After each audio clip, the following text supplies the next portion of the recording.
Hi everyone, ನಾಟಿ ಕೋಳಿ ಪ್ರಿಯರೇ, ಯಾರಾದರೂ ನಾಟಿ ಕೋಳಿ ಇದೆ ಅವ್ರು ಯಾರು ವೀಡಿಯೋ ಸ್ಕಿಪ್ ಮಾಡಿಬಿಡಿ. ಇವತ್ತೊಂದು ರೋಗದ ಬಗ್ಗೆ, ಕೋಳಿ ರೋಗದ ಬಗ್ಗೆ ಹೇಳ್ತಾ ಇದ್ದೀನಿ. ಇದು ನಮ್ಮ ಕೋಳಿ ಮರಿಗಳಿಗೆ ಬಂದೈತೆ. ಸೊ ಅದ್ರ ಬಗ್ಗೆ ಕೆಲವ್ರಿಗೆ ಗೊತ್ತೇ ಆಗಲ್ಲ ಈ ರೋಗ ಬಂದಿರೋದು. ಈ ರೋಗ ಹೆಂಗೆ ಬರುತ್ತೆ ಅನ್ನೋದು ಕೂಡ ಗೊತ್ತಾಗಲ್ಲ. ಸಡನ್ಲಿ ಅದು ಗೊತ್ತಾಗೋದು ಯಾವಾಗ ಅಂದರೆ, ಆ ಕೋಳಿ ಮೇಯ್ಯೋದು ಬಿಟ್ಬಿಡುತ್ತಲ್ಲ, ಮೇಯ್ದು ಬಿಟ್ಬಿಟ್ಟು ಒಂದೇ ನಿಂತ್ಕೊಂಡು ಸುಸ್ತಾಗಿ ಸತ್ತೋಗೋ ಮೂಮೆಂಟಲ್ಲಿ ತುಂಬ ಜನ ಫೈಂಡ್ ಆಗುತ್ತೆ. ಸೊ ಅದಕ್ಕಿಂತ ಮುಂಚೆ ಹೆಂಗಪ್ಪ ಅದನ್ನು ನಾವು ತಿಳ್ಕೊಳ್ಳೋದು ರೋಗ ಬಂದೈತೆ ಕೋಳಿಗೆ ಅಂತ. ಈ ದಪ್ಪ ಕೋಳಿಗೆಲ್ಲ ರೋಗ ಬಂದರೆ ತಡ್ಕೊಳ್ಳುತ್ತೆ, ಅದಕ್ಕೆ ಇಮ್ಯುನಿಟಿ ಪವರ್ ಚೆನ್ನಾಗಿರುತ್ತೆ ಮತ್ತು ಮೇಯುತ್ತೆ, ತಡ್ಕೊಳ್ಳುತ್ತೆ. ಸ್ವಲ್ಪ ಅದು ಕ್ಯೂರ್ ಆಗುತ್ತೆ ಬೇಗ. ಆ್ಯಂಟಿಬಯೋಟಿಕ್ ಜಾಸ್ತಿ ಅದರ ಔಷಧಿ ಕೊಟ್ಟರೆ ಕ್ಯೂರ್ ಆಗುತ್ತೆ.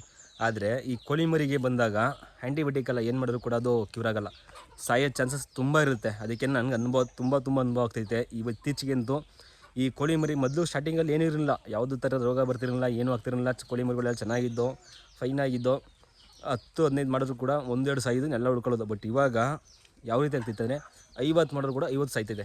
ಅದು ಒಂದು ಜನದ ಕಣ್ಣಿನ ದೃಷ್ಟಿ ಬಿದ್ದೈತೆ, ದೃಷ್ಟಿ ಥರ ಆಗೈತೆ. ಮೇಯ್ನ್ ಅದು ಒಂದೆಲ್ಲ ಹಳೆಗಾದೆ ಮಾತು ಇದೆಯಲ್ಲ, ದೇವ್ರ ದೃಷ್ಟಿ ಬೀರೋ ದೇವ್ರ ಕಣ್ಣು ಹಾಕರು ತಪ್ಪಿಸ್ಕೊಂಡಂತೆ. ಅರೆ ಜನದ ಕಣ್ಣು ಬೀರೋ ತಪ್ಪಿಸ್ಲಿಕ್ಕಾಗಲ್ಲ ಅಂತಾರೆ. ಆ ಥರ ಇನ್ನೊಂದು ಗಾದೆ, ದೇವ್ರ ಕಣ್ಣು ಬಿಟ್ಟರೆ ಉದ್ಧಾರ, ಜನ ಕಣ್ಣು ಬಿಟ್ಟರೆ ಗೋವಿಂದ, ಆ ಥರ ಆಗ್ಬಿಟ್ಟೈತೆ.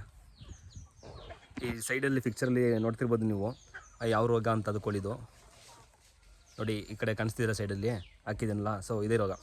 ಇದು ಯಾವ ರೀತಿ ಬರುತ್ತೆ ಅಂದರೆ, ಕೋಳಿಗಳಿಗೆ ಫಸ್ಟು ಮರಿಗಳಿಗೆ ಬರುತ್ತೆ. ಅದಕ್ಕೆ ಮರಿಗಳಲ್ಲಿ ಏನಪ್ಪ ಅಂದರೆ, ಅದು ತುಂಬ ವೀಕಾಗಿರುತ್ತಲ್ಲ ಮರಿಗಳು, ಅಂಥದ್ದು ಕಾಣಿಸ್ಕೊಳ್ಳುತ್ತೆ.